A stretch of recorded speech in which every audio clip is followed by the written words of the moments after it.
Merci. Bonjour à tous. Bon, c'est toujours un peu bizarre d'arriver alors que vous avez déjà parlé hier.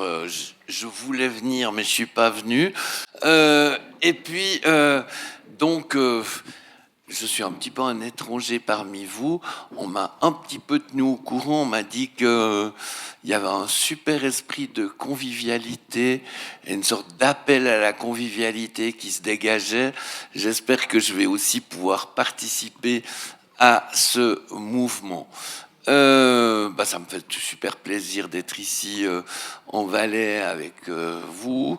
Je dirais aussi que merci aux organisateurs, ça me permettra de revoir et réentendre Catherine Denis. C'est un immense privilège, donc j'en suis fort content.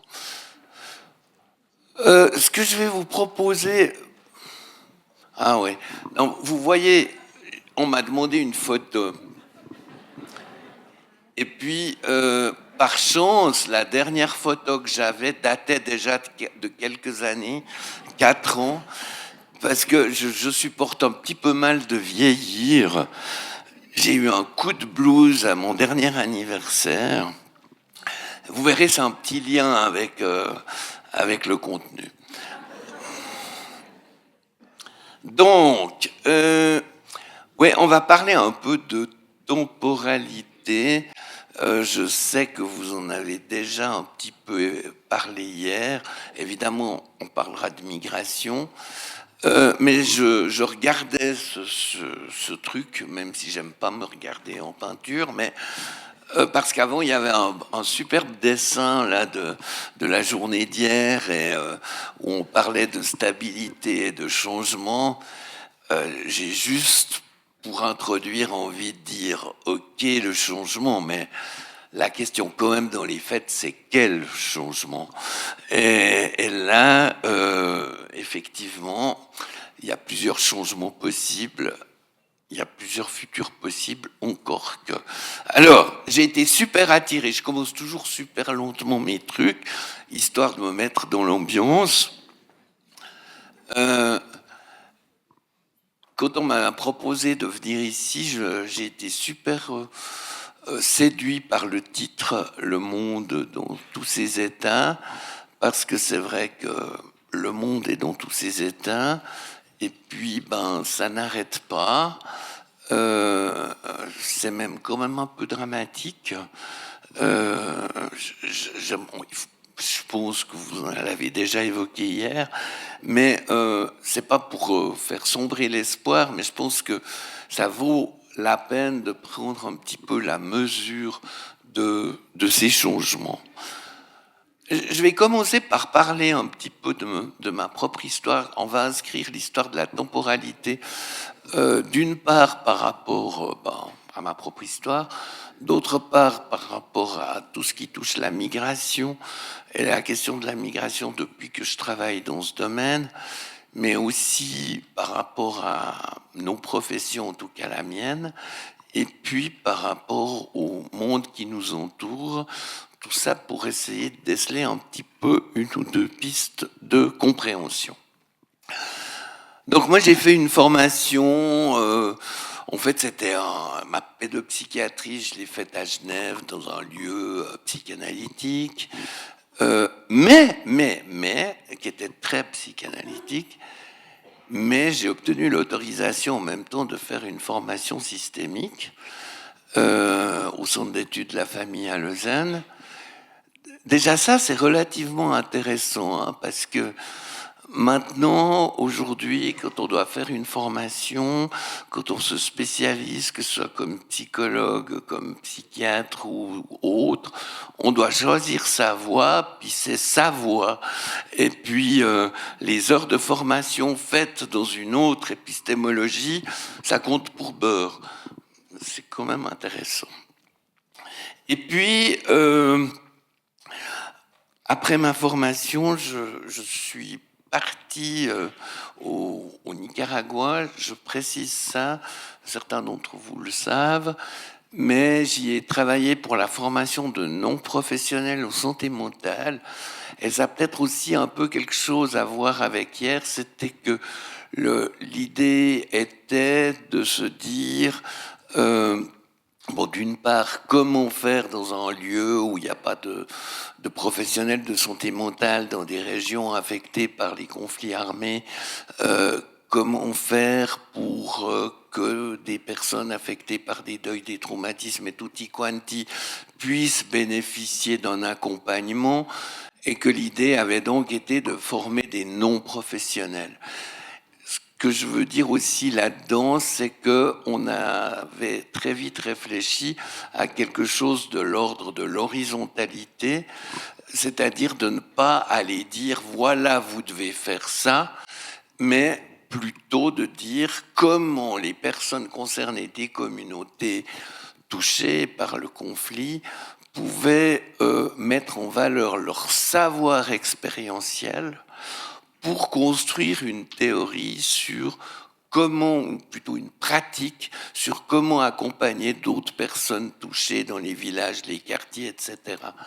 C'est-à-dire une mise en valeur d'un savoir expérientiel qu'on a assez souvent la tendance à jeter par la fenêtre. Et puis, avec cette idée aussi d'imaginer une horizontalité entre formateurs et personnes en formation, dans la mesure où toutes nos expériences peuvent s'enrichir les unes les autres. On se fondait beaucoup sur la question de l'éducation populaire, et entre autres Paulo Freire, et c'est effectivement quelque chose qui va continuer à être présent par la suite. Je me suis, on parle dans la petite présentation que j'avais écrite pour aujourd'hui, il y a la question du deuil, en particulier des deuils collectifs.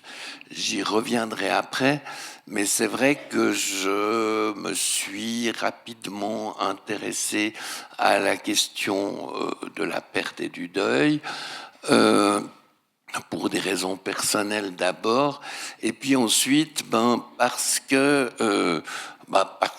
cette problématique de la perte et du deuil était omniprésente dans le travail que j'avais fait en Amérique centrale, mais aussi parce que, et je pense que là, il faut regarder ça comme une ouverture vers l'avenir quand on parle de quel changement.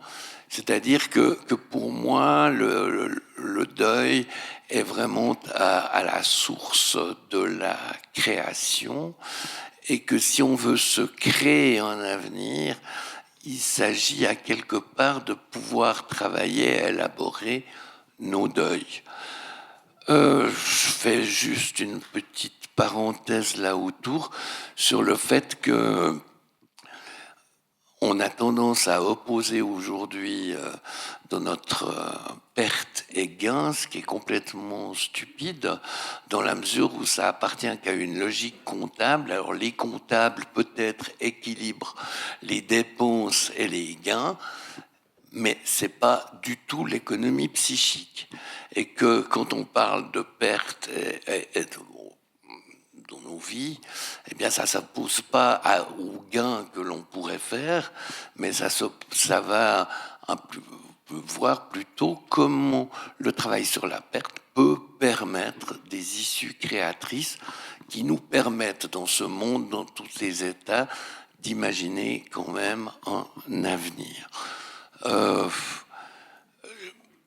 J'avais intitulé une fois un article que j'avais écrit Tour et détour d'un psychiatre insoumis, c'est-à-dire que je pense effectivement que il y a toujours des utopies qui sont possibles à condition de ne pas se soumettre. Et c'est un petit peu un message que j'ai envie de transmettre.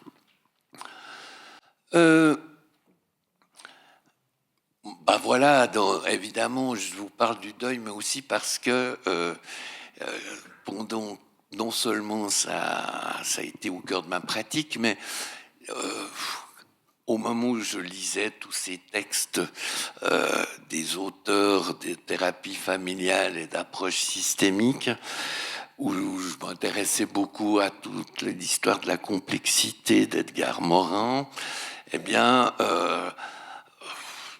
il m'est arrivé, enfin, en train de boire du rhum sur ma petite table dans le patio de l'endroit où j'habitais au Nicaragua, m'est venue l'idée d'écrire un article qui sera le premier texte que j'ai publié et qui s'appelle Le deuil au carrefour des déterminants de l'autonomie. L'idée, c'était de dire qu'en fait, justement, le travail sur le deuil pouvait être à la source du se gouverner soi-même, que veut dire autonomie. C'est illisible un peu, ça se veut très savant. J'étais pris dans le flot de la quête de savoir. Mais c'est pour dire que le deuil a été au cœur de ma pratique depuis la nuit des temps. Je tiens à dire aussi que un autre concept qui pour moi a été ultra important, enfin un autre auteur qui pour moi a été ultra important, c'est Cornelius Castoriadis, auteur entre autres de l'Institution imaginaire de la société en 1975, qui a ensuite écrit plusieurs livres qui sont on pourrait dire des recueils d'articles. Les carrefours du labyrinthe, il a tellement écrit qu'il y a encore des trucs qui sont publiés aujourd'hui. Son concept de signification imaginaire sociale est quelque chose qui pour moi a été assez fondamental, c'est-à-dire l'idée que notre regard sur le monde, il est à quelque part clôturé, où il a des taches aveugles, on pourrait dire, parce qu'il y a des choses, quand je dis des choses, ça peut être des choses, des valeurs, des concepts, tout ce qu'on veut, qui échappent à notre regard, parce que, en fait, notre manière de définir le monde ne peut pas les prendre en compte. Et qu'évidemment, cette clôture de notre monde va être reliée à ces significations imaginaires sociales qui imbibent notre manière de voir le monde. Et je signale qu'il mentionnait essentiellement deux significations imaginaires sociales, qu'il disait imbiber nos sociétés de la modernité. C'était d'une part, je parle lequel commencer. D'une part, je commencerai par le plus beau. D'une part, la création, c'est-à-dire une possibilité de se créer un monde, de se créer une communauté, de penser un avenir différent du passé, mais qui soit un avenir qui ne soit pas vu comme un progrès par rapport au passé. Une création, mais au titre, on pourrait dire, d'une œuvre d'art. L'autre, qui était déjà prédominante et qui n'a pas arrêté de l'être depuis, c'est la maîtrise, c'est-à-dire de concevoir le changement, si je reprends l'histoire du changement, de concevoir le changement comme une marche en avant, comme une marche en avant sur une ligne droite, où on est en avant sur les autres ou en arrière, et dans lesquels il s'agit de toujours progresser, mais évidemment avec une idée de maîtrise, donc de maîtrise à la fois de toutes ces matières qu'on apprend dans nos formations, d'une maîtrise du monde. Et vous voyez bien qu'un certain bonhomme de l'autre côté de l'Atlantique est un bon exemple.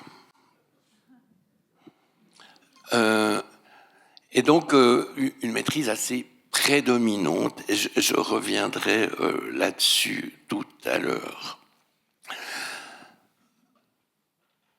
À ce moment-là, je vais un petit peu dans tous les sens, mais c'est pas du tout pour dire ce que j'ai fait, mais simplement pour la temporalité de mon inscription dans ma vie professionnelle.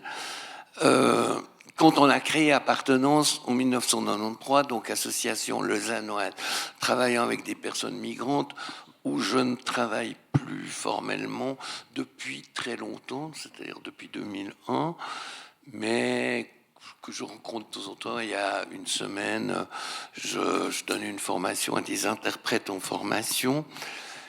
C'est un peu par hasard que j'ai commencé à travailler avec des personnes migrantes.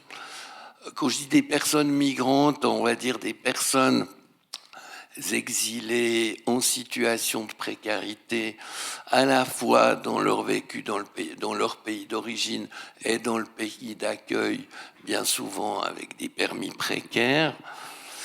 Et je reviendrai sur ce travail avec les personnes migrantes, mais je veux juste dire, en lien avec les significations imaginaires sociales, et vu qu'on est dans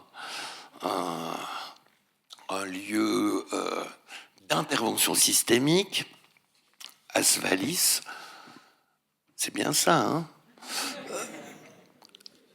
d'intervention systémique et de thérapie familiale, où au Centre d'études de la famille, pendant une année, j'ai travaillé sur ce que j'avais appelé une méta-analyse des théories en thérapie de couple, et où je m'étais amusé à regarder diverses théories en thérapie de couple d'obédience diverses, entre autres systémiques, mais aussi psychanalytiques ou de gestalt thérapie, etc. Et j'en étais arrivé à la conclusion, alors je m'étais intéressé justement, entre autres, à la conception du changement et de la stabilité, à la conception aussi de la similitude et de la différence. Et j'en étais venu à la conclusion que nos séparations comme ça entre systémique, psychodynamique, cognitivo-comportementaliste, etc., elles étaient stupides parce qu'elles ne... Je suis désolé de dire ça, stupide, j'exagère toujours, hein, je suis un peu provoque, mais qu'elles ne disent pas l'essentiel. Et que, en fait, il y a une autre manière de classer les théories, c'est en fonction, on pourrait reprendre le langage de Castoriadis en disant les significations imaginaires qui habitent l'auteur. Est-il habité par la maîtrise? Est-il habité par la création? Et j'avais imaginé deux autres formes qui étaient la survie et le déséquilibre. Quoi qu'il en soit, étonnamment, eh bien, la création peut s'observer chez des auteurs de toutes les écoles, de même que la maîtrise. Et cela me paraît une distinction bien plus essentielle par rapport à la marche du monde. Alors, ouais, je vais peut-être juste rajouter, parce que je sais qu'hier vous avez parlé de l'individualité, de l'importance du collectif, de comment créer un sens partagé. Enfin, ça c'est mon langage. Puis comme, mais je suis nul avec les noms. Jean de Hemmelring, c'est ton prénom? Non, c'est quoi? Comment? Ah ouais, non, mais je déteste faire des conneries. Pas fan. Flamand, donc, d'origine.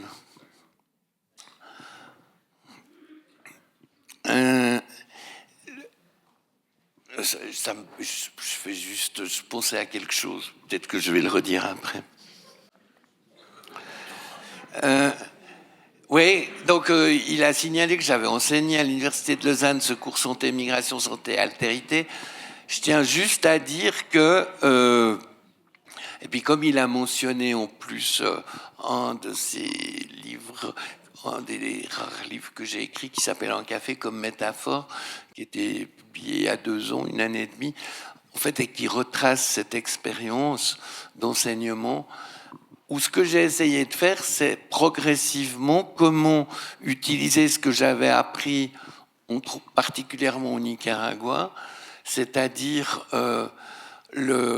l'importance du savoir expérientiel, l'importance d'un savoir créé collectivement, dont la pédagogie que je développais, enfin développais, c'est entre guillemets, hein, il faut pas exagérer, que j'essayais, que je tentais, mais en fait avec cette idée de dire, même dans un contexte académique, le savoir expérientiel doit être à quelque part pas oublié, et que la collectivité des étudiants doit aussi apprendre, et ça va être un autre concept important, à entrer en relation avec les publics avec lesquels ils travaillent, que ce soit des travailleurs sociaux, des éducateurs, des psys, un petit peu l'essentiel de la salle ici, dans un rapport d'horizontalité et de réciprocité, et pas forcément verticalement. Verticalement, vous l'aurez compris, ça fait évidemment partie de toutes les manières de voir le monde gouverné par la maîtrise. Et donc, si on veut se dire qu'un autre monde est possible, on peut essayer de créer autre chose, y compris dans le lien avec les publics avec lesquels on travaille. Et puis voilà, je profite juste au lien avec la photo de dire que, effectivement, à mesure que le temps passe, eh bien, en m'intéressant à la question du deuil, on se rend compte qu'on y est toujours frappé, non seulement par la perte d'être cher, mais aussi par rapport un peu à la perte de soi, parce que on vieillit, on sent qu'on n'a plus la même énergie, qu'on vient pas hier parce qu'on se dit oh j'ai déjà beaucoup bossé la semaine et puis demain encore je vais devoir aller à Martigny, il faut que je prenne un petit temps pour penser, temporalité, temps pour penser. Et donc, effectivement, on est dans une temporalité dans laquelle on est confronté à sa mort prochaine. Et ça, c'est un autre aspect sur lequel j'insisterai. Bon, la migration. À partir du moment où j'ai commencé à travailler dans ce domaine, c'est-à-dire il y a 33 ans, même 34, parce qu'on avait fait une activité avec les premiers réfugiés bosniaques en 1992, et puis qu'on regarde l'évolution du monde en lien avec la migration, dans notre petite Suisse, mais on peut aller regarder aussi du côté de la Belgique, de la France et de toute l'Europe, eh bien, ça a quand même pas mal bougé. On était, à ce moment-là, c'était pas tout gai, mais on était quand même à un moment donné d'ouverture dans le rapport à l'autre, en tout cas dans le domaine social et psy, dans lequel on pouvait imaginer de créer des lieux de thérapie, de réflexion, de rencontre comme appartenance, mais il n'y a pas eu qu'appartenance, ça a aussi existé dans les autres pays européens, etc. Et un lieu aussi, un moment où il était possible de penser justement dans cette autre relation à l'autre, en imaginant par exemple de donner droit à toute personne migrante de pouvoir avoir des entretiens dans leur propre langue avec des interprètes. Et une des choses à laquelle nous avions participé à ce moment-là, c'était à la création de formations d'interprètes. En imaginant ces interprètes comme des personnes qui avaient une double appartenance au monde d'origine et au monde d'accueil, mais qui pouvaient être un acteur extrêmement important de la rencontre de par cette double appartenance et de par leur expérience d'être migrants en Suisse, avec ce que ça représente aussi en termes d'exclusion. Si on regarde ce qui s'est passé depuis 30 ans et des poussières, eh bien, ce qu'on voit, c'est d'un côté, il y a de plus en plus de personnes qui s'intéressent à la migration, y compris les organisateurs de cette rencontre d'Asvalis, en m'invitant. Mais qu'en réalité, dans le monde, eh bien, d'une part, les politiques sont de plus en plus dures, les voyages migratoires, les parcours migratoires sont de plus en plus pénibles. Les gens arrivent complètement amochés la plupart du temps, qu'ils restent à temps infini, enfin, ils risquent d'être renvoyés assez vite. Leur demande d'asile est examinée avec les airs tellement suspicieux que finalement, voilà, il n'y a pas de reconnaissance du vécu bien souvent des personnes. Je pense à un demandeur d'asile valaisan, vu qu'on est en Valais, enfin qui habite dans ce canton et que j'ai accompagné et qui s'est retrouvé pendant 8 ans à l'aide d'urgence. Heureusement, il a obtenu un permis en novembre passé. Donc des situations de plus en plus dramatiques, et dans un contexte où déjà il y a 30 ans, les partis que les Suisses connaissent bien, qui sont anti-migrants, étaient déjà là, mais ça ne fait que prendre de plus en plus de place dans les discours, et que, évidemment, ce rejet de l'autre est plus que problématique. On voit d'ailleurs on voit bien ce que Hayes a fait de l'autre côté de l'Atlantique. On n'est pas les seuls à être dans cette situation-là. C'est le moins que l'on puisse dire. Dans cette évolution, on ne peut pas oublier non plus que au niveau des pratiques, on sait de plus en plus, nous les professionnels qui travaillons avec des migrants, on sait de plus en plus ce que c'est la migration, comment, qu'est-ce qui se passe chez le migrant, dans quelle situation il est, etc. Mais on ne sait plus rencontrer des migrants. On n'apprend pas à rencontrer l'autre. Contre l'autre, à une vision du monde différente, mais surtout qu'il a vécu dans un état de survie pendant des longues périodes. J'avais à l'époque parlé du syndrome de la grenouille, où on décortique le migrant pour voir tout ce qui se passe à l'intérieur de lui, comme une grenouille que je disséquais quand j'étais au gymnase pour essayer de voir le cœur battre à la fin. Mais évidemment, la grenouille, après, elle est foutue, et puis on peut la mettre à la poubelle. On est un petit peu comme ça des fois. Donc, on a de la peine à rencontrer l'autre. Et dans ce cadre-là, on parlait il y a 2 jours avec Mireille, je ne sais plus où elle est, de l'histoire de l'interprétariat en Suisse, et de l'existence depuis 2-3 ans d'un nouveau code de déontologie, et où, alors que l'interprétariat était vu comme une forme de médiateur interculturel au moment où ça s'est créé, eh bien, aujourd'hui, il est conçu comme quelqu'un au service du professionnel, en premier lieu, dans une relation complètement verticale entre le professionnel et la personne avec laquelle il travaille. C'est donc une évolution, là aussi, dans le sens de la maîtrise. Et puis, évidemment, on pourrait encore raconter d'autres trucs. Je mentionne aussi cet aspect que il y a 30 ans, on parlait encore assez régulièrement de la question du deuil des migrants. Enfin, moi, j'ai pas arrêté de le faire.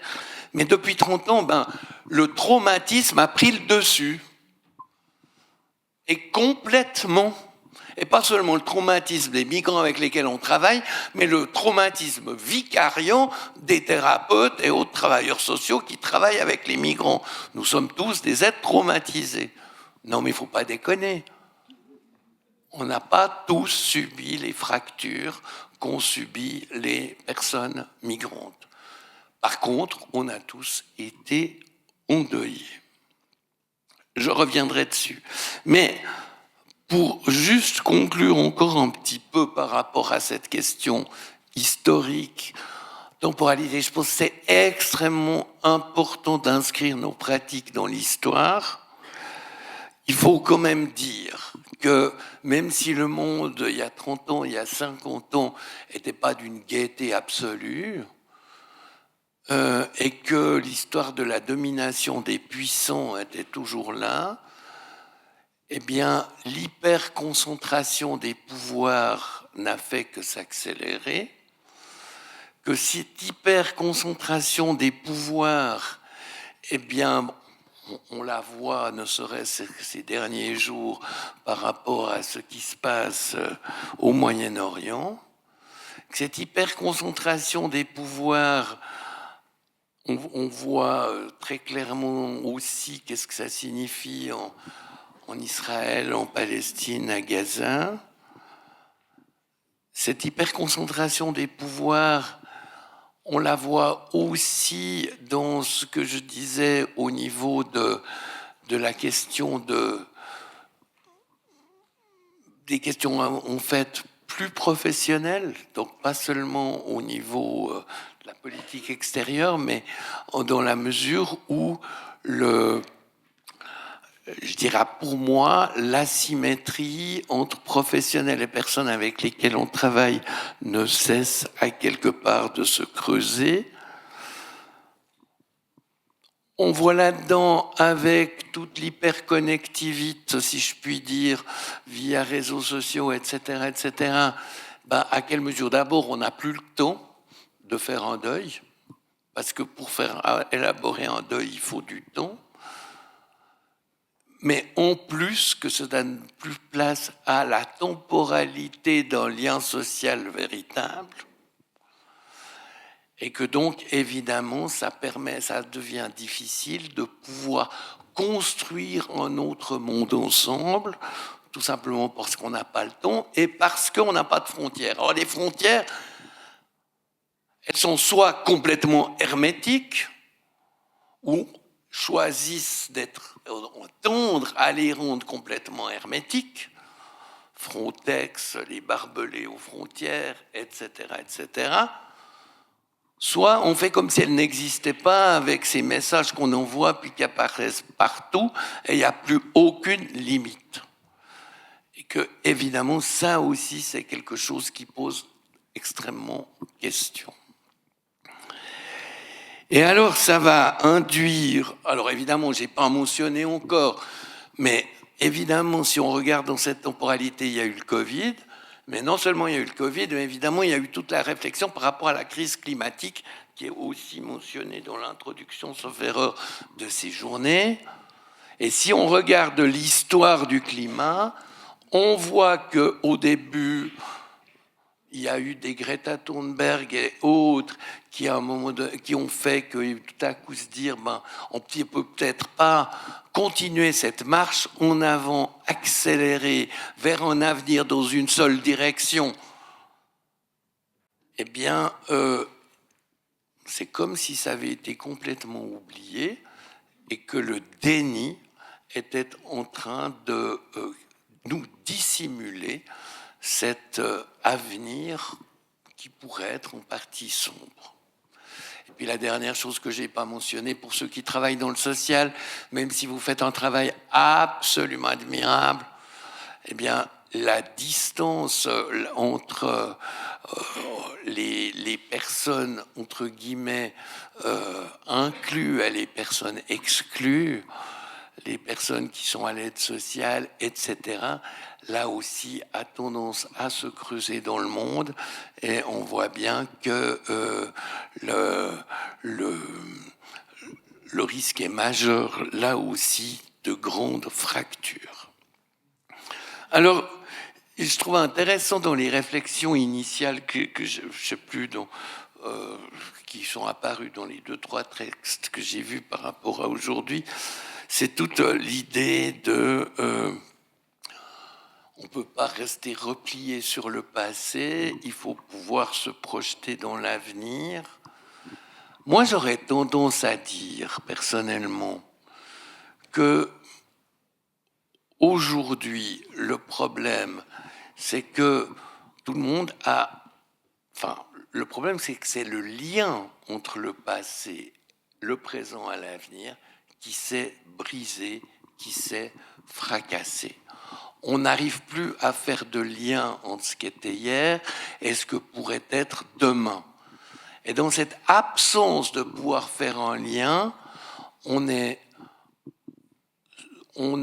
fixé sur un espèce de présent, on marche vers un avenir, mais dans lequel on n'arrive plus à faire recours au passé. Et je trouve, alors sans entrer dans les débats, mais je mentionne quand même que l'arrivée de cette intelligence artificielle en triple guillemets, eh bien, est l'incroyable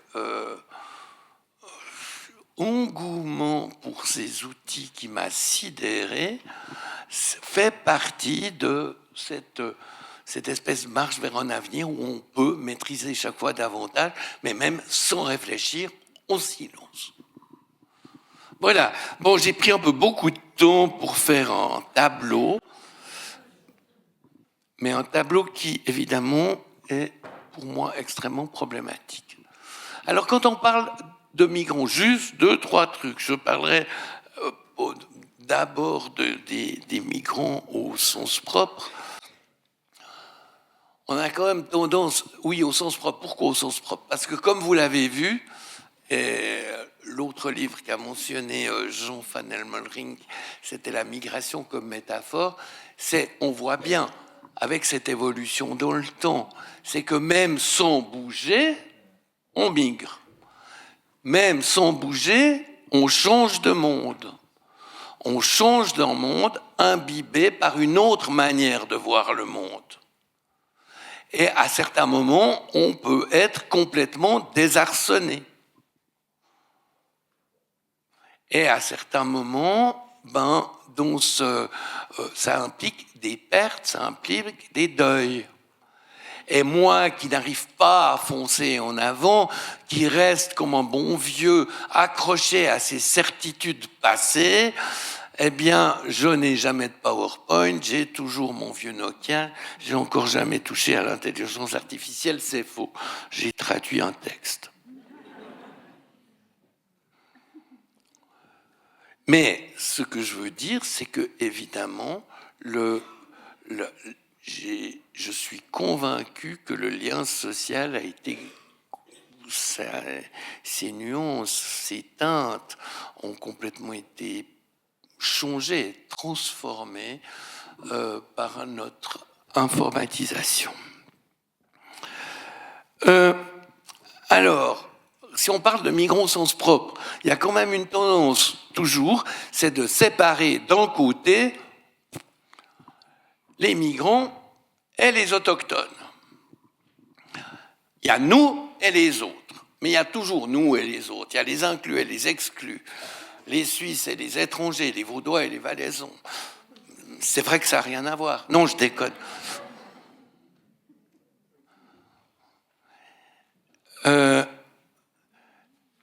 L'autre est le différent.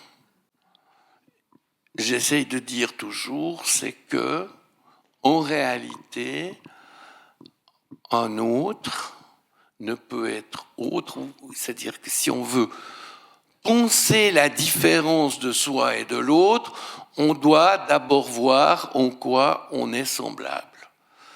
Il n'y a pas de différence sans similitude en creux. Désolé de raconter toujours le même exemple à ceux qui me l'ont entendu, qui m'ont déjà entendu. J'ai une fille qui, quand elle avait 15 ans, me dit un jour quelle est la différence entre un train et un psychiatre. Évidemment, je ne savais pas. Elle me dit, quand le train, il déraille, il s'arrête. Quand le psychiatre, il déraille, il continue. Pas cool. N'empêche, c'est quelque chose d'hyper important pour voir la différence entre un train et un psychiatre. Il faut voir en quoi elles sont semblables. Donc, on va devoir s'intéresser en quoi nous sommes semblables et de mettre l'accent dans le lien d'abord avec la similitude. Et là, évidemment, comme similitude, j'ai dit, on est à quelque part tous des migrants, en tout cas dans le temps, mais il y a un truc vraiment où on est tous semblables, et qu'on oublie en général complètement, c'est qu'on est tous des êtres vulnérables. Notre vulnérabilité commune doit être nourrie, reposée, réfléchie, intégrée. On parle aujourd'hui des communautés en situation de vulnérabilité, comme si les autres n'y étaient pas. Quand j'ai passé mon 70e anniversaire là, en décembre passé, je me suis senti d'une vulnérabilité totale, même si physiquement je vais bien, à l'idée de m'approcher d'une mort qui me fait chier, parce que je trouverais bien d'être éternel. Mais contrairement à certains Musk, je n'irai pas chercher dans le transhumanisme. Au contraire, cette similitude, on est tous mortels, comme j'essayerai de le dire encore un petit peu tout à l'heure, est probablement à la source de la créativité. Et il faudrait dire tant mieux que nous soyons mortels.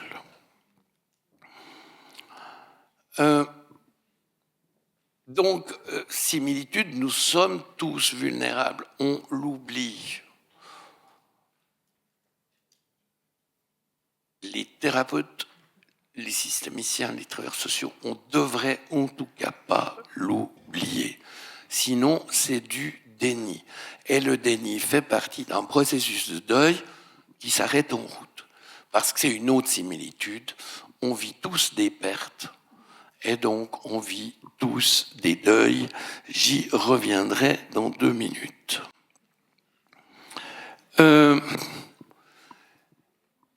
J'aime signaler, un des concepts quand on travaille avec des personnes migrantes, c'est que toutes les personnes ont vécu des pertes et des deuils, mais toutes n'ont pas vécu des traumatismes, j'ai déjà dit.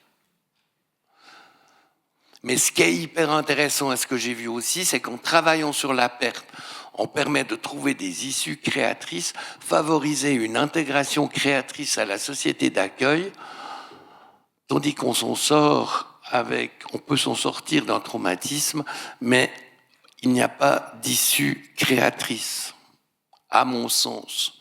Et ce qui est intéressant en travaillant avec des familles, c'est qu'on se rend compte qu'il y a 2 dimensions des pertes.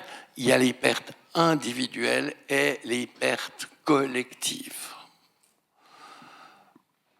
Quand une famille perd un membre de la famille, chaque membre vit un deuil individuel, mais en même temps, la famille vit un deuil collectif. Est-ce qu'on s'aperçoit alors, comme dans une famille migrante où il y a des enfants, des parents, etc., on va voir que le processus entre guillemets d'intégration, que j'appelle d'intégration créatrice, ne peut pas être le même pour tous les membres de la famille. C'est-à-dire, en gros, que certains vont être plus restés attachés au monde d'origine et aux valeurs d'originaire. Certains vont plus se précipiter vers le monde d'accueil. D'autres vont essayer de pouvoir mêler les 2 mondes, mais qu'en réalité, c'est des processus complémentaires, parce que si tout le monde allait en même temps en direction de ce beau monde valaisan, eh bien, évidemment, on perdrait le lien aux racines. Donc, on se répartit les rôles. Et ça, c'est hyper important en tant que professionnel, parce que la tendance, bien souvent, c'est de favoriser ces jeunes qui avancent plus vite en direction de notre monde, et en stigmatisant ces parents qui n'ont pas pris le français après si longtemps. L'autre chose, et c'est aussi un autre truc que je mentionne tout le temps, mais qui me paraît intéressant, c'est que dans ces positions que l'on peut avoir par rapport à la migration, eh bien, il y en a une autre que j'appelle la double marginalisation. C'est l'exemple de jeunes qui finalement rejettent les deux mondes, le monde d'origine et le monde d'accueil. Et pourquoi rejettent-ils ces deux mondes? Eh bien, parce que ces deux mondes n'arrivent pas à dialoguer ensemble. Le monde d'origine représenté par les parents, le monde d'accueil représenté par les professionnels de la santé, du social et de l'éducation, et que le jeune se trouve ainsi tiraillé entre ces deux mondes, et que tiraillé ainsi entre ces deux mondes, il n'arrive pas à les relier, à les voir compatibles, il finit même écartelé, et il finit par lâcher les deux mondes pour en trouver un troisième. La radicalisation, la toxicomanie, la délinquance, tutti quanti. C'est intéressant d'avoir ça en tête parce que ça va nous dire, effectivement, travailler avec des migrants, ça signifie qu'il faut pouvoir faire des liens entre monde d'origine et monde d'accueil. Et si on pense à nous, à nos migrations temporelles, ça implique aussi comment faire un lien entre passé, présent et futur. Comment voir les compatibilités entre eux. Sinon, on va finir écartelé. Et c'est bien ce qui arrive à certains dans le monde d'aujourd'hui. Et peut-être ça explique pas mal de problématiques chez les autochtones, y compris. Donc c'est ni stabilité ni changement, c'est quelle stabilité et quel changement, et surtout comment les mettre ensemble, les coudre ensemble.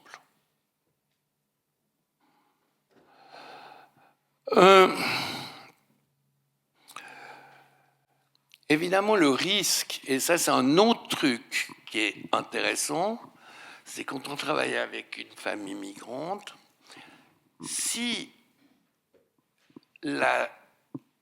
l'appartenance commune, je dirais une forme de solidarité entre les membres de la famille ne peut pas être reconnue. C'est-à-dire qu'en dépit des différences, toi tu t'avances en éclaireur vers le monde d'accueil. Nous, on reste un petit peu dans le monde d'origine pour qu'on ne perde pas pied, pour qu'on ne lâche pas nos racines. En fait, ce sont des positions complémentaires. Comme ça, on peut faire l'un et l'autre. Mais s'il n'est pas reconnu cette solidarité immanente là derrière, qui fait partie de la dynamique des deuils collectifs, en réalité, eh bien, le groupe, la famille peut se disloquer. Et là, on en apprend de nouveau sur nous.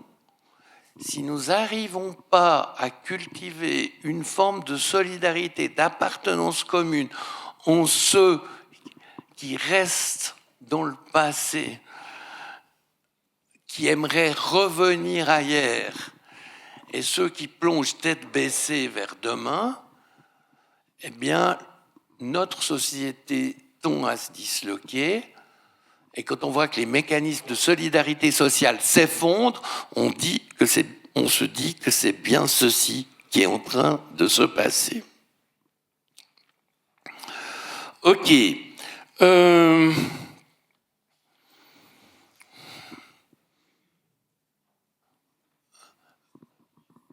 Je dirais, pour moi, le deuil, c'est la sève. C'est la sève de l'être humain. C'est celui qui permet qu'il y ait des feuilles, des fleurs qui poussent dans nos communautés et dans nos sociétés. Et pourquoi est-ce que c'est une sève?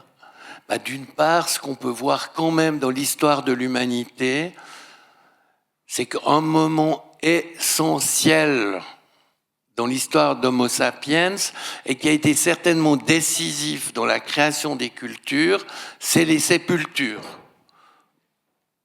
L'invention des sépultures entre 100 000, 50, 40 000, il y a 40 000 ans, et qui a été extrêmement décisif pour stimuler le potentiel créateur des êtres humains. Ce qui est intéressant, c'est que ça survient, semble-t-il quand même, à peu près en même temps que les langues, en tout cas les langues telles qu'on les connaît aujourd'hui. Et que c'est peut-être pas pour rien qu'il y a une certaine contemporanéité que certains chercheurs refusent, mais aussi parce qu'il y a chez eux une forme de déni du deuil, mais je ne vais pas faire la démonstration. En même temps, ce processus de deuil, qu'est-ce qui va permettre? Pourquoi il est créateur? Parce que je le définis toujours que, en fait, le deuil, c'est de pouvoir prendre des souvenirs du passé, qui sont évidemment toujours des souvenirs subjectifs, et de pouvoir parvenir à les planter dans la terre du présent pour permettre à ces souvenirs de fleurir, créer des fleurs inédites qui vont permettre d'inventer un autre futur. Le deuil permet de lier le passé, le présent et le futur, permet qu'il y ait cette floraison. Mais évidemment, ça prend du temps. Et dans un temps accéléré comme celui d'aujourd'hui, on n'a plus le temps. Et c'est peut-être la chose la plus problématique.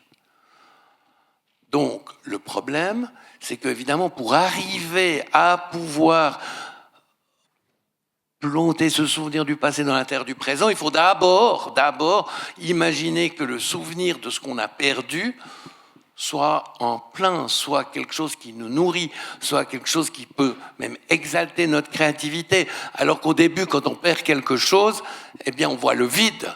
Et le vide nous amène à la dépression.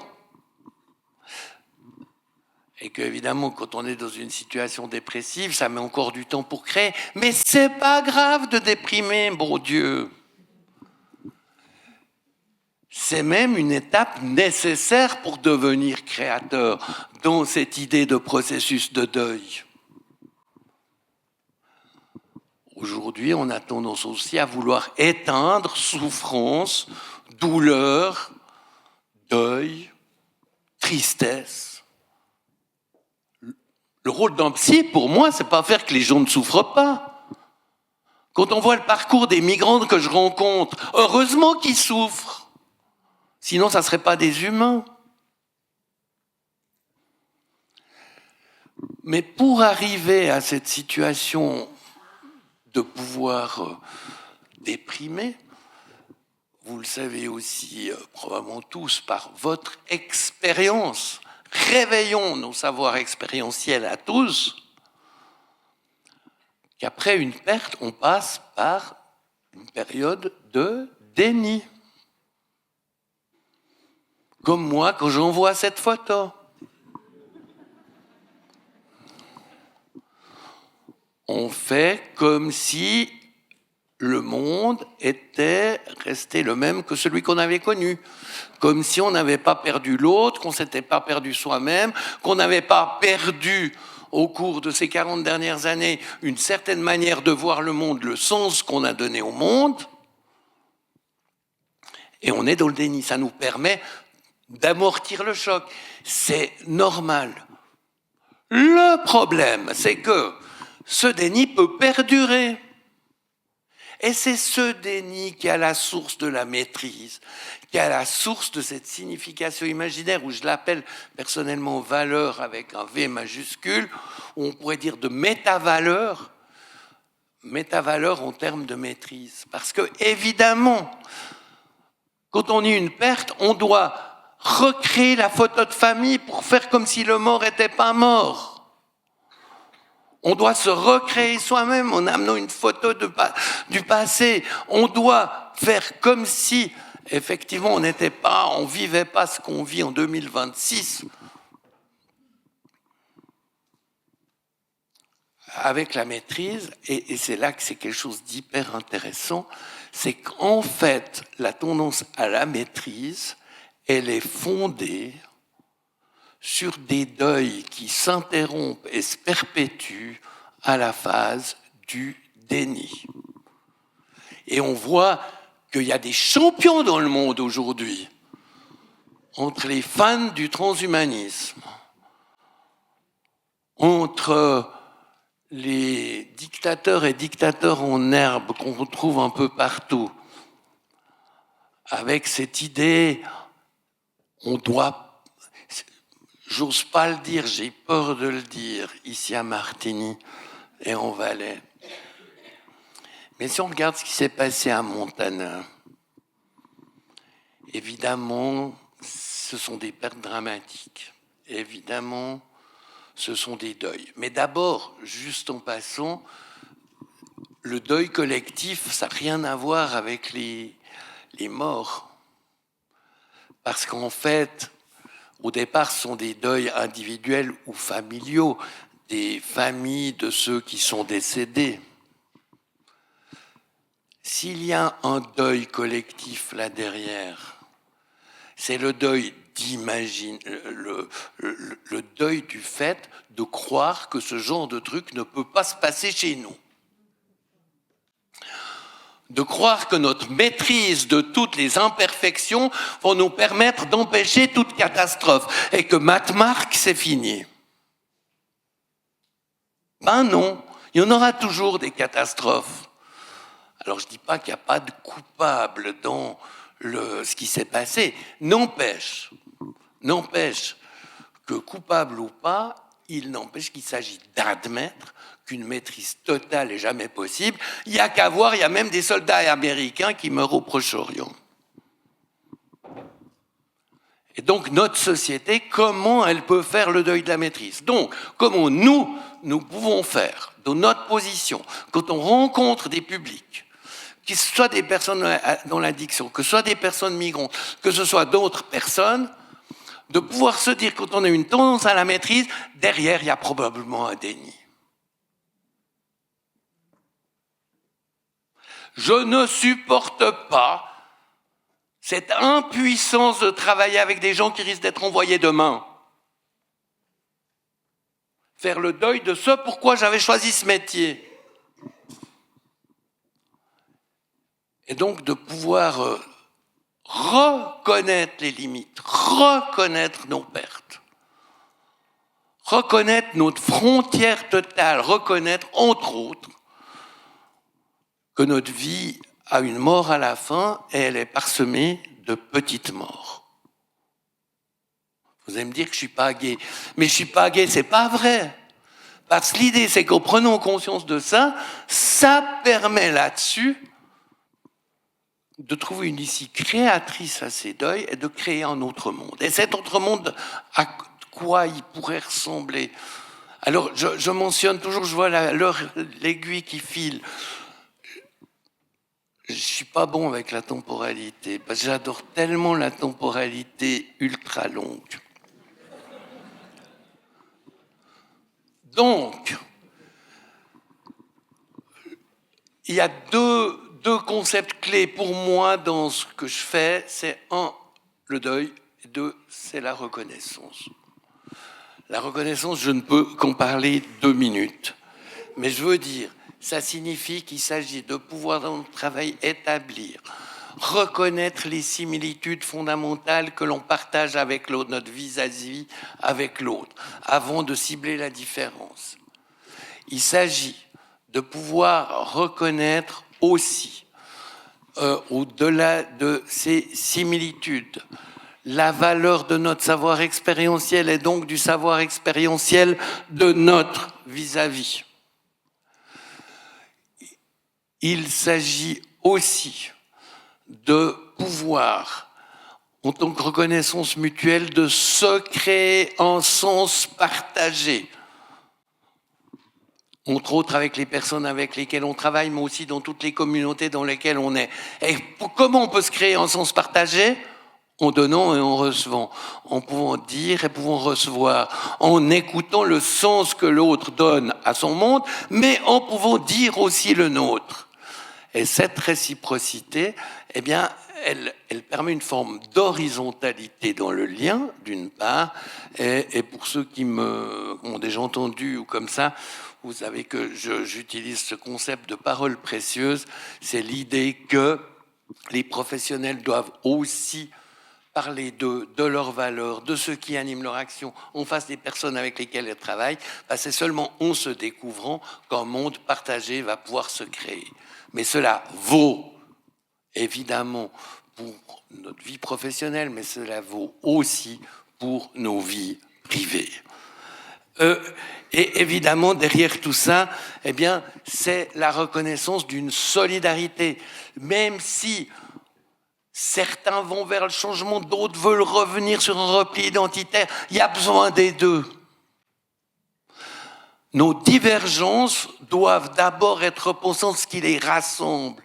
Que pour pouvoir créer, il faut toujours qu'il y ait quelqu'un qui soit un petit peu résistant. Sinon, chacun aura l'impression de s'envoler tel avec une montgolfière, mais sans pouvoir redescendre. J'ai envie de dire, c'est aussi s'estimer mutuellement. Et à travers tout ça, de pouvoir développer notre pouvoir agir collectif, notre pouvoir dire collectif, mais non pas agir simplement individuellement, mais collectivement. Et là, c'est une petite anecdote récente que je raconte. Ça n'a rien à voir avec des personnes migrantes.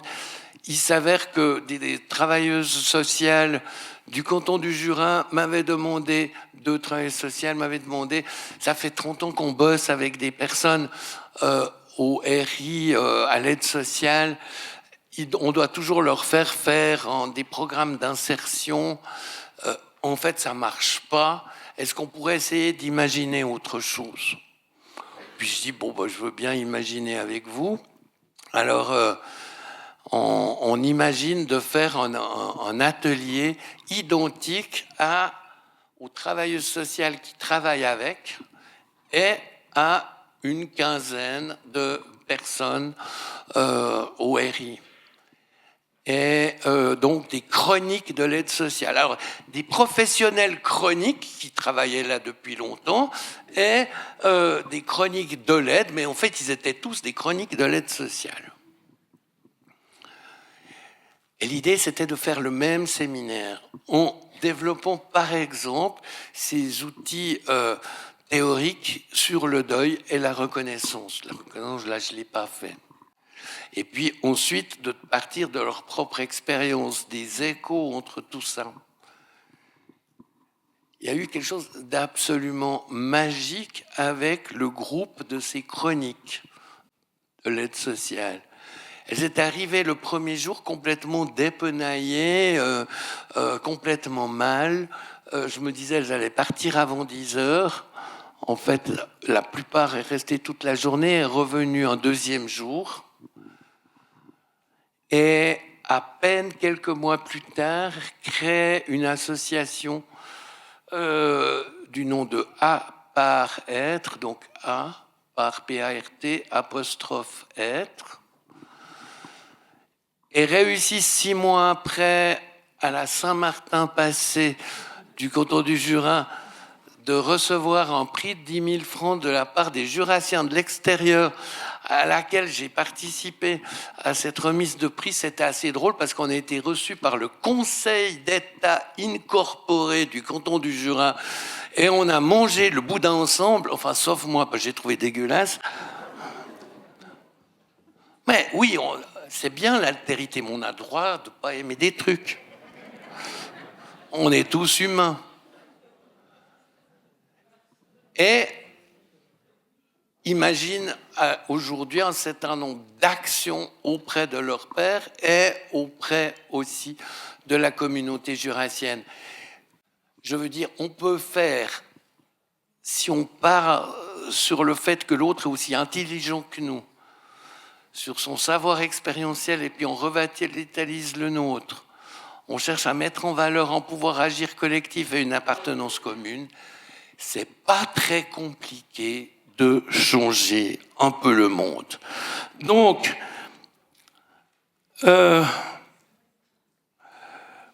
j'ai envie de dire que c'est les migrants qui m'ont appris tout ce que je vous ai raconté, en réalité, que je leur dois beaucoup, que je leur exprime donc ma gratitude, mais que j'exprime aussi ma gratitude aux organisateurs de m'avoir invité pour pouvoir vous faire part de ça. Derrière tout ça, il y a quand même aussi un petit concept, encore, et je termine, faire le lien entre le passé, le présent et le futur dans nos propres vies, dans nos sociétés. C'est en fait tricoter notre identité narrative personnelle et collective. C'est extrêmement important si on veut pouvoir se raconter, de pouvoir relier le passé, aujourd'hui et ce qu'on fait pour demain.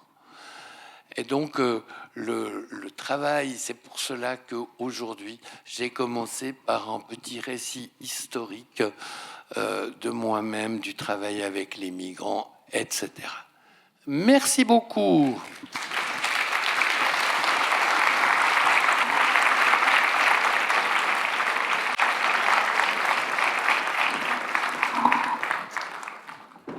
Et on continue comme hier. Donc, messieurs, dames, la parole vous appartient.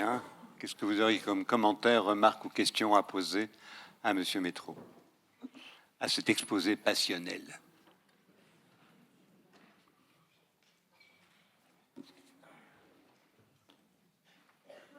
Alors moi, j'ai quelque chose qui me monte là depuis juste quelques minutes et j'aimerais vous en faire part parce que j'aimerais, suite à ce que vous venez de dire juste enfin, vous venez de parler de narrative et puis moi j'aimerais faire un hommage à Charlie Crétenant qui est décédé il y a 1 an et qui a prôné la narrative et qui, je trouve que ça fait un parallèle à ce que vous dites et elle aurait dû être là aujourd'hui, évidemment, ces 2 jours-ci.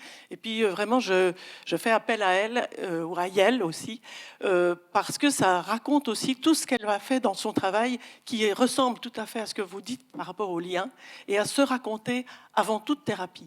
Donc, je trouve, merci beaucoup pour faire le lien avec la narrative. Merci à vous. Merci à Charlie. Merci, j'imaginais pas qu'en parlant du deuil aujourd'hui, j'allais apprendre le décès de quelqu'un que j'ai connu. Merci. Alors, merci Monsieur Métro. J'avais juste envie d'exprimer un avis différent par rapport à ce que vous dites, ce que vous avez dit sur l'issue créatrice du deuil, j'entends bien. Et vous avez aussi exprimé qu'il n'y a pas d'issue créatrice au traumatisme. Je ne partage pas cet avis parce que je pense que le traumatisme, ce sont des formes de deuil de part de nous-mêmes qui n'auraient pas dû être altérées comme elles l'ont été. Et de faire ce deuil peut vraiment donner lieu à des extraordinaires issues créatrices. Merci. Vous avez d'abord pas besoin d'être d'accord avec moi, mais ce que j'ai pas dit là, c'est que en fait, dans ma conception là, c'est que toute perte est donc née en soin, pas traumatique, et que on a tendance à confondre les deux aujourd'hui. Or, j'ai envie de dire que beaucoup de pertes n'ont rien de traumatique. Ma mère est décédée à 16 mois dans un EMS après 6-7 ans où elle était dans les choux. Je vous promets que ça n'a rien eu de traumatique. Par contre, et vous avez raison, tout traumatisme implique une perte. Et c'est là que ça devient créateur. Mais ça devient créateur non pas à cause du traumatisme, mais à cause de la perte associée. Effectivement, celui qu'on était avant, ou de la confiance dans le lien qu'on a pu avoir avec son abuseur et qui a été détruite. Enfin, des choses comme ça. Donc finalement, ça se rejoint.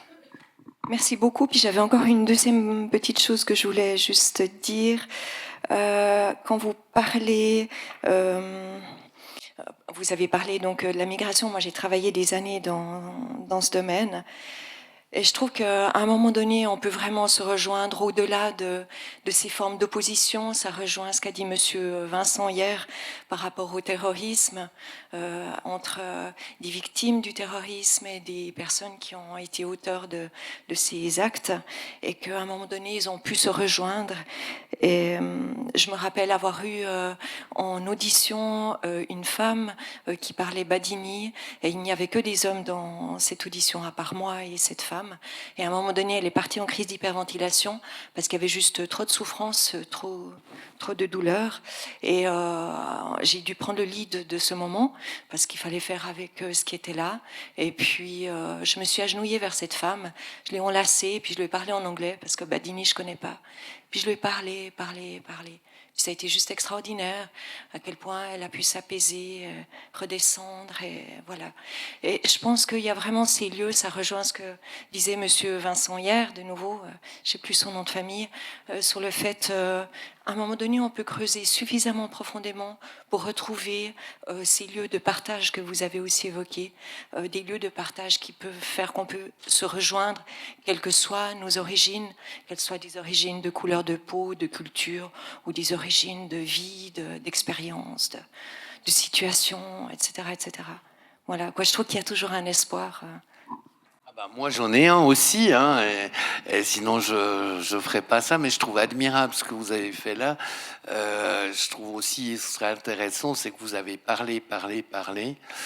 Or, en général, on a envie que les autres nous parlent. Et donc là, vous avez donné quelque chose de vous qui a permis le lien.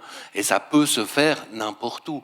Par contre, j'étais assez curieux, mais vous n'êtes pas obligé de me répondre, dans quel contexte vous avez fait ce travail entre victimes du terrorisme et terroristes? Alors moi, j'ai pas du tout, je cite plutôt ce que Monsieur Vincent hier a évoqué et que j'ai trouvé extraordinaire. Mais voilà, c'est pas ça ne concerne pas mon vécu.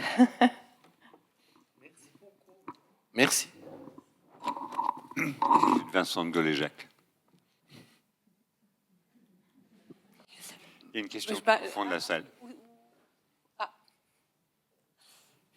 Depuis le début des 2 jours, la plupart des questions viennent du fond de la salle. Les gens qu'on ne voit pas parlent plus facilement que les gens qu'on voit. Bonjour. En étant migrante, je vous remercie pour ce joli travail et cet exposé. Pour ceux qui sont touchés, ils vont être touchés, et moi, je l'étais. Merci pour ce partage humain. J'admire l'humanité que vous transmettez à travers votre récit. C'est mon propre opinion. Merci beaucoup. Merci infiniment.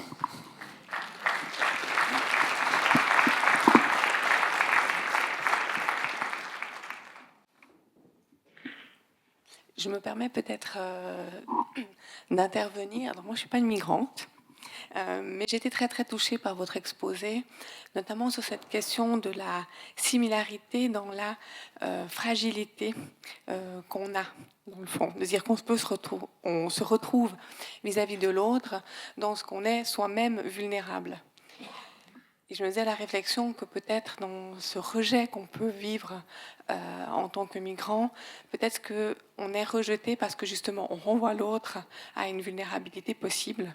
Et ce mouvement peut-être de déni de notre propre vulnérabilité nous amène à mettre à l'écart ces populations-là qui nous renvoient à cette vulnérabilité.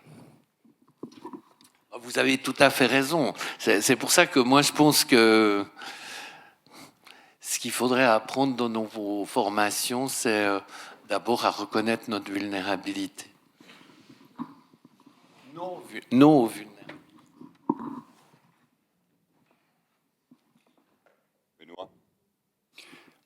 Aussi un commentaire. Lorsque tu évoquais le fait que parfois les enfants de migrants sont complètement écartelés entre la culture d'origine et la culture du pays d'accueil et qui font le choix finalement de n'appartenir ni à l'un ni à l'autre, ça m'a fait évoquer, je trouve que dans les conflits de loyauté que des enfants vivent, dans des séparations conflictuelles, c'est exactement pareil. Et je trouvais intéressant de faire un petit peu le lien entre ces deux, c'est-à-dire se mettre à refuser toute forme d'attachement et d'appartenance pour finalement être loyal à personne et finalement de devenir un être erratique, sans passé, sans présent et sans futur. Oui, tout à fait, ok. C'est un de ces exemples où penser en termes de migration permet de faire des liens avec d'autres situations, parce qu'évidemment, l'enfant entre deux parents séparés, il migre entre les deux aussi à tout bout de champ.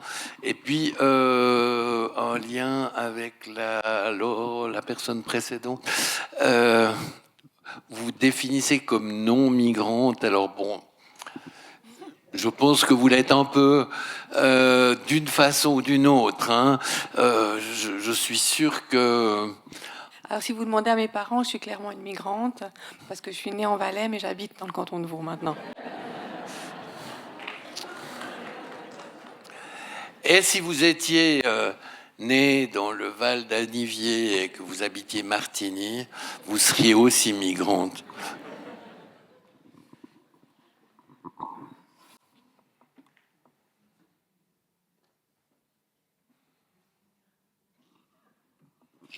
Je crois qu'il nous reste à remercier M. Métro et à passer quelques minutes à regarder le travail de Benoît, le dessin qu'il va nous proposer. Merci, M. Métro.